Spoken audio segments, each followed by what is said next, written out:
Thousand and Ears rooters have done their work, peeling the blithe martyrs down off St. Mary's and holding a bonfire for them over the village green. Even in repose, my mother's character seems to shape every plane and furrow of that dry face like a maker's stamp on a horrid little pat of butter. Her Christian name is Anne, but she is called the Beldam West. It suits her because it sounds wide and wicked. The sound of it is like the name of some dusty place in the book that God might drop big meteors upon.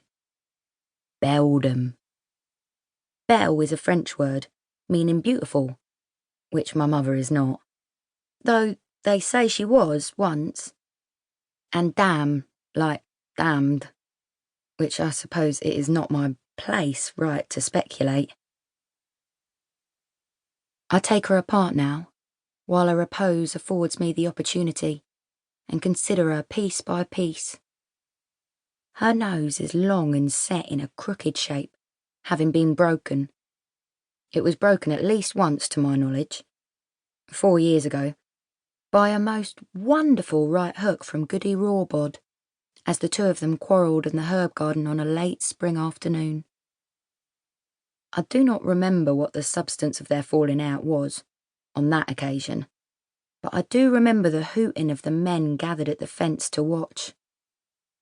I remember the blow was struck.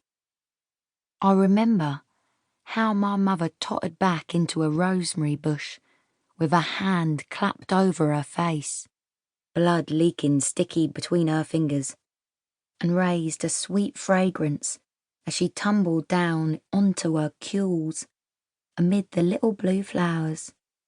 I can barely keep myself from laughing aloud when I smell rosemary, to this very day. Goody Rawbod is dead, of course, as people who wrong my mother have a way of ending up.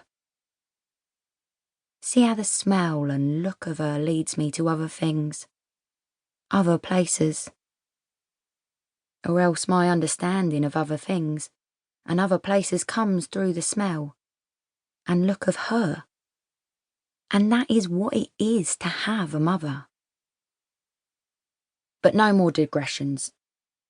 My mother's cheeks are hollowed out, the skin stretched over them tight and brown.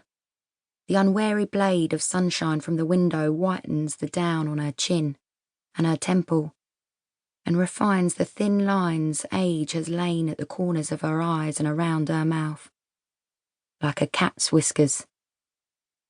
Her forehead is pink with sunburn. The skin around her neck is loose, as though those folds are easing into their good fortune at having been spared proximity to the cruel eyes and sharp tongue that so disfavour her among our neighbours. A neck like a fat hog's wattles, baggy and discoloured and appalling. The mouth is the worst thing. She holds her thin lips slightly open as she sleeps, and they are raw and dry at the corners, where a sediment has gathered.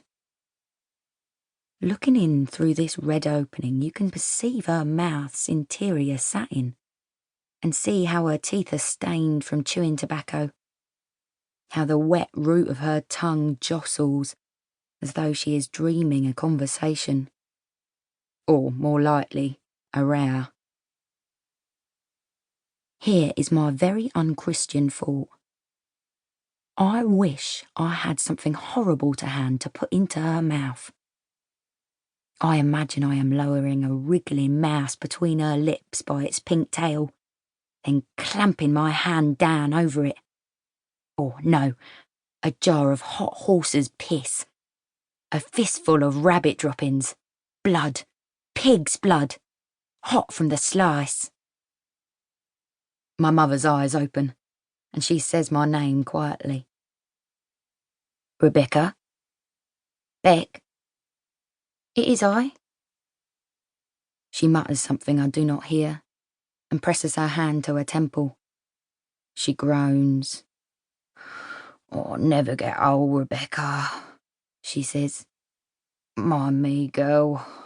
I am all filled up with aches and pains."